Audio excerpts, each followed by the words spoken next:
uang, saya kasih 8.000. Tiba-tiba anak saya katakan, genapkan apa 10.000 gitu. Apa yang saya lakukan? Apakah saya ganti uangnya? Saya ubah? Enggak. Saya tambah 2.000 guys. Jadi genap 10.000. Jadi 8.000 tambah 2.000 genap 10.000. Nah itu ketika kita menggenapi itu. Nah jadi Yesus datang untuk menggenapi hukum Taurat yang kita para nabi dengan tambahan hukum baru tanpa merubah atau menghilangkan mengganti hukum lama guys. Makanya kayak hukum cerai, Yesus berkata, hukum Taurat Musa mengatakan, jikalau engkau menceraikan istrimu, maka berilah surat cerai. Itu yang Yesus sampaikan di Alkitab. Ya. Nah, Yesus tambahkan, tetapi aku berkata padamu, berarti tambahannya gitu kan. Nah, kamu tidak boleh menceraikan istrimu kecuali bila dia berzina. Nah, berarti kita tuh boleh menceraikan istri hanya kalau dia berzina. Kalau nggak berzina nggak boleh guys, haram gitu. Itu kata Yesus kan. Nah, apabila kamu melakukannya, kamu sama membuat istrimu berzina. Jadi istri yang kita ceraikan bukan karena dia berzina, dihitung berzina guys, gitu. Ya kan? Nah, lalu kedua, kalau misalnya ada laki-laki yang menikahi mantan istri kita yang kita ceraikan bukan karena dia berzina, maka laki-laki itu kena hukum zina guys. Kenapa? Karena diceraikan dengan cara tidak sesuai, dengan cara yang haram gitu. Nah, berarti menurut Yesus ya, tanpa dari Yesus adalah, kalau hukum Musa jelas awalnya itu boleh menceraikan tapi dikasih surat cerai. Yesus tambahkan selain boleh menceraikan dengan memberikan surat cerai, juga harus dengan istri itu menceraikan itu dengan kalau dia berzina. Selain zina nggak boleh. Nah itu Luis nggak tahu dia itu hukum itu guys. Jadi Yesus pun membolehkan bercerai. Kenapa dia ikut gereja pendeta yang tidak membolehkan cerai gitu guys? Ya, jadi sekali lagi Luis sangat ngerti ya. Contoh bahkan kayak hukum lain misalnya, hukum zina ya. Hukum Taurat Musa mengatakan, kata Yesus semua saya kutip nih guys ya. Hukum Taurat Musa mengatakan tidak boleh berzina gitu. Dalam artian berzina secara fisik. Dulu tuh dipahami zina itu hanyalah misalnya dengan tangan, dengan itu melakukan lah gitu, bersetubuh atau memegang-megang apapun itu pelecehan lah ya. Nah, Yesus menambahkan, tetapi aku berkata padamu ya, bila engkau menginginkan wanita dan melihat wanita dan menginginkan dia dalam hatimu, kau sama dengan berzina dalam hati. Jadi zina pun dalam hati juga, zina mata ada zina dalam hati, ada zina dalam mata guys. Jadi Yesus tambahkan itu. Dia tidak menghilangkan hukum zina, tapi dia tambahkan dengan zina yang lebih luas. Yaitu juga bukan hanya zina fisik, tapi juga mata dan hati pun bisa jadi zina. Maka tadi kalau matamu yang berbuat maksiat ya, atau zina, atau apa itu, buanglah, cungkilah matamu tadi ya. Jadi itu kata beliau guys. Jadi disuruh cungkil mata kita. Tangan kita berbuat kejahatan, tebas tangan kita gitu guys. Nah, itu ajaran beliau gitu. Jadi Luis ini harus baca Alkitabnya dan harus tahu apa yang Yesus sampaikan gitu. Jangan berpedoman pada gereja dan pendeta sementara itu bertentangan dengan kata-kata Yesus sendiri guys. Ajaran demikian jelaslah syarat dengan kekerasan. Boleh menyakiti hati dan juga boleh bermain tangan untuk memukul istrinya. Berbeda dong dengan Kristen yang justru melarang itu semuanya. Kalau saya pikir-pikir bagaimana mau melindungi istri jika melakukan kekerasan fisik terhadap istri aja diizinkan gitu. Ya itulah, nggak tahu lah ya. Yang kedua, nggak tahu ya, ini saya terangkan ya. Nih, mukul dalam Islam itu adalah pukulan yang tidak menyakiti dan tidak membekas. Nah, Anda harus ngerti apa sih itu pukulan yang tidak menyakiti dan tidak membekas. Saya kasih contoh. Seperti ini misalnya guys. Nah, ini pukulan ini tidak menyakiti, ya. Yang nggak boleh memukul wajah, ya. Jadi selain wajah itu nggak boleh, itu boleh, ya, mukul bagian badan, pokoknya tubuh lah gitu. Jadi mukulnya itu tidak menyakiti dan tidak membekas guys. Nah, jadi ibaratnya itu namanya pukulan sayang gitu, ya kan. Jadi sayang pun bukan hanya dengan ciuman, dengan belayan, tapi juga dengan mukul guys. Guru yang sayang sama muridnya, dia akan mukul muridnya ketika bandel gitu. Dia nggak akan cuma nasihatin. Kenapa? Karena ada tingkat kebandelan murid itu yang harus ditangani dengan cara berbeda-beda gitu. Nanti maksud saya ya. Jadi ada yang bisa dididik dengan kata-kata, ada yang harus terapkan hukuman, dihukum inilah itulah gitu. Dengan tentunya tidak menyakiti dia. Hanya sebagai agar agar dia tuh terini guys, kena sisi yang perlu disentuh itu gitu, ngerti ya.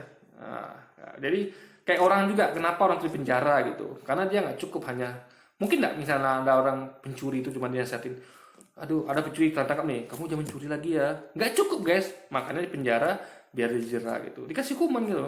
Karena bahkan Yesus katakan kan, kalau mata mau buat salah ya berzina mata, cungkilah matamu gitu. Yesus mengatakan seperti itu bahkan kan. Itu hal yang wajar guys. Jadi nggak bisa cuman kalau matamu buat zina, nasihatilah. Gitu Yesus ngomong gitu guys. Cungkilah matamu gitu dan buanglah dia gitu. Jadi ada aksi-aksi yang dilakukan terhadap kondisi tertentu. Jadi nggak semua kondisi itu sama. Nasihatin aja enggak. Makanya Islam tuh mengajarkan pukul istri itu opsi terakhir ya. Ingat yang pertama misalnya istrimu tidak taat ya, itu nasihatin dulu, ancam dia dengan ancam dia dengan kebaikan. Dalam artian yaitu ingatkan, nanti kamu masuk neraka loh, hukumnya ini loh, kalau istri bangkang bersuami itu ini hukumnya loh. Dikasih jauh hukum agama, apa ancamannya, apa dosanya gitu guys. Ya kan, soal ini kalau kamu buat apa, itu kan nasihat yang baik namanya kan, ancaman berupa ancaman, dan kasih dia berita gembira. Kalau kamu taat, kamu akan begini, dapat begini, masuk surga segala macam gitu. Jadi dikasih ancaman dan dikasih tahu tentang dorongan guys, semangat, kabar gembira itu. Jadi lengkap itu. Jadi Islam mengajarkan komprehensif, lengkap itu kan, paripurna. Nah, kalau dia misalnya juga masih membangkang ya, Anda pisahkan ranjang gitu. Jangan tidur dengan dia. Nah, ya dan pulangkan ke ya itu ya mungkin dibalikkan ke orang tuanya biar dididik sama orang tuanya gitu guys. Nah, mukul itu adalah opsi terakhir. Kalau nggak ada lagi semua opsi baru pukul. Dan pukulan pun pukulan sayang gitu. Ya pukulan tidak membekas. Nah itu Luis nggak ngerti dia.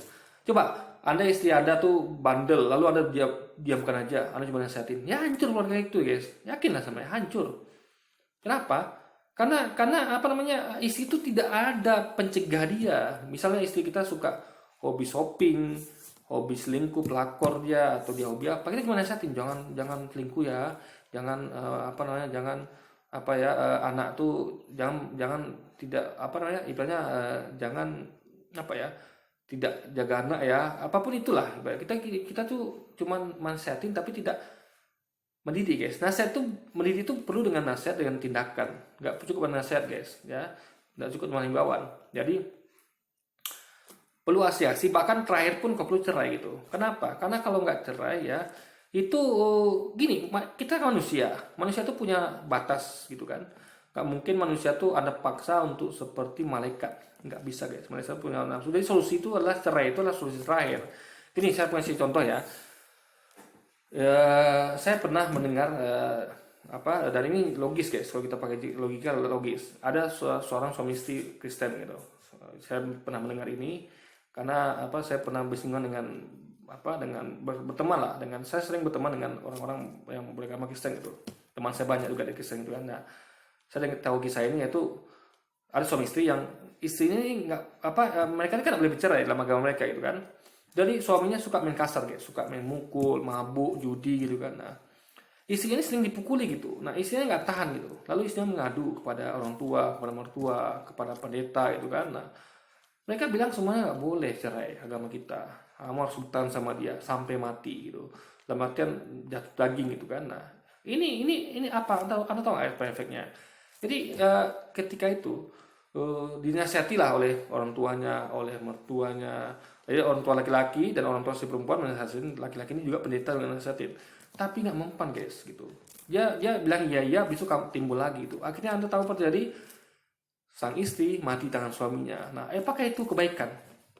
Baiklah itu. Kan bisa dicegah dengan cerai guys. Nah, kenapa? Karena nggak semua pria baik, nggak semua wanita baik gitu. Anda mau nggak anak Anda dinikahi dengan pria kasar gitu? Ya, Anda para bapak di luar sana ya, atau ya para orang tua lah, mau nggak Anda menikahi anak Anda dengan orang laki-laki yang brengsek, perempuan yang brengsek, yang suka kasar, suka judi, suka mabuk, suka mukul istri, yang perempuan juga gitu, suka selingkuh, suka nggak? Pasti Anda tidak setuju gitu guys. Ya, Islam memberikan solusi yaitu cerai. Ketika sudah tidak ada solusi lain, dia tidak mempan, suami mempan gitu kan, ya ceraikan. Ada solusi, tidak sumbat dia. Anda bayangkan kalau ada anak kita ya menikah, suaminya brengsek, anak perempuan saya nih. Makanya saya malas kalau saya harus beragama Kristen guys. Kalau misalnya beragama Kristen, anak saya nih, perempuan saya nikah dengan laki-laki suka main pukul, suka mabuk, suka judi gitu kan. Bisa aja kita salah pilih kan. Kita kan nggak untuk kemungkinan itu. Ya mungkin dong kita tuh bisa sempurna milih, oh dapatnya yang bagus itu. Ya kalau di awalnya mungkin dia bisa berubah itu. Nah, kalau dia begitu gimana? Apa kita cuma nonton anak kita dipukuli tiap hari?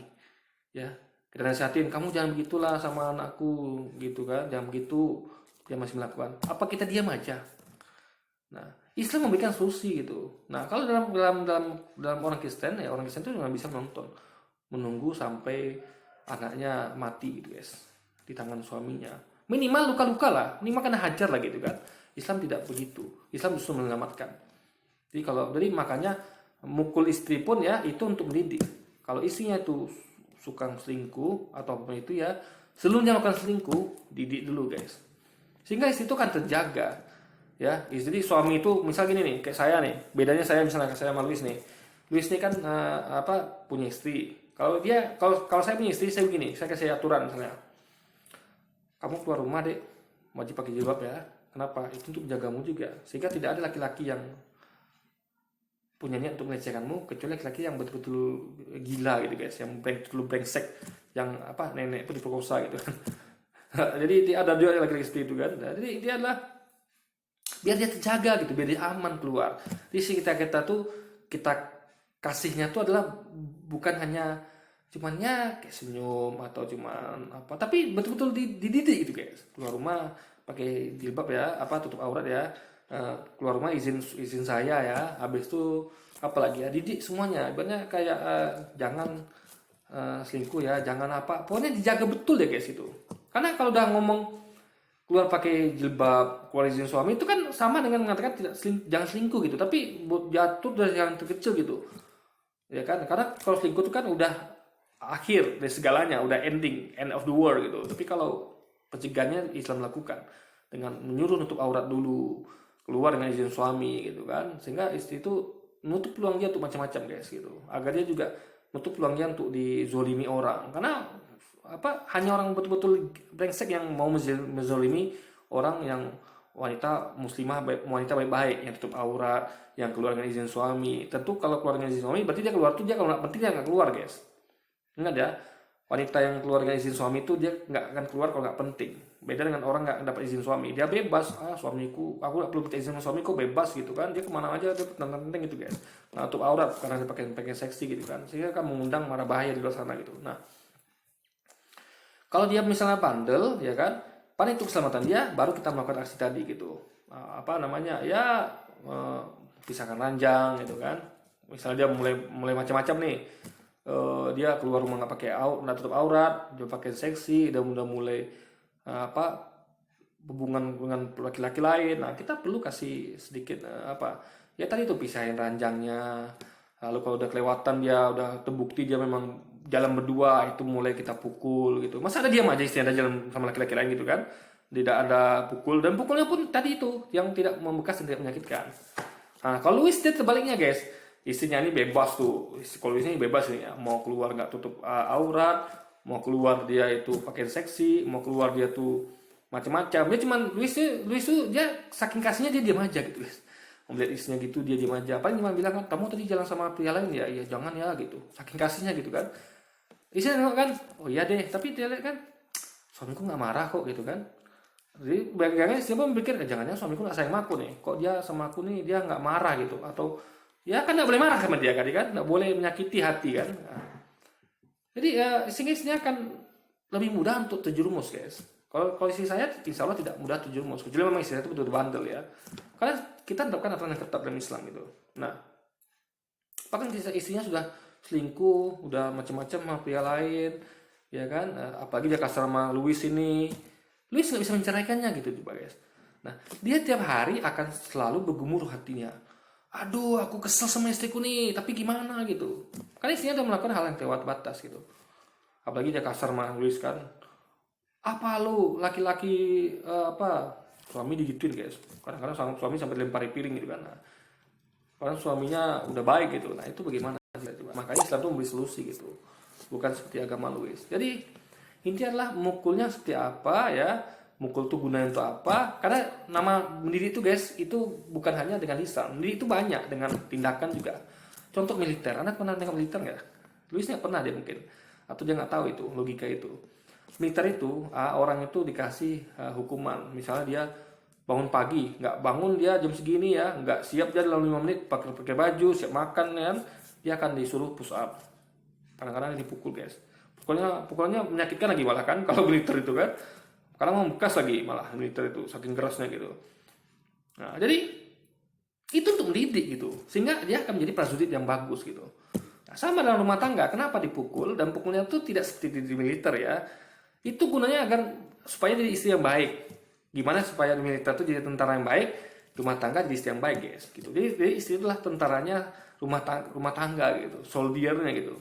Jadi istri yang baik itu harus dididik seperti itu, dengan lisan ya kan, pendidikan moral, akhlak, dengan tindakan fisik yang tentu tidak menyakitkan atau membekas. Sedangkan militernya begitu gitu kan, militer itu bakal menyakitkan malah membekas gitu. Jadi tapi kan akhirnya jadinya apa, tentara yang bagus gitu kan.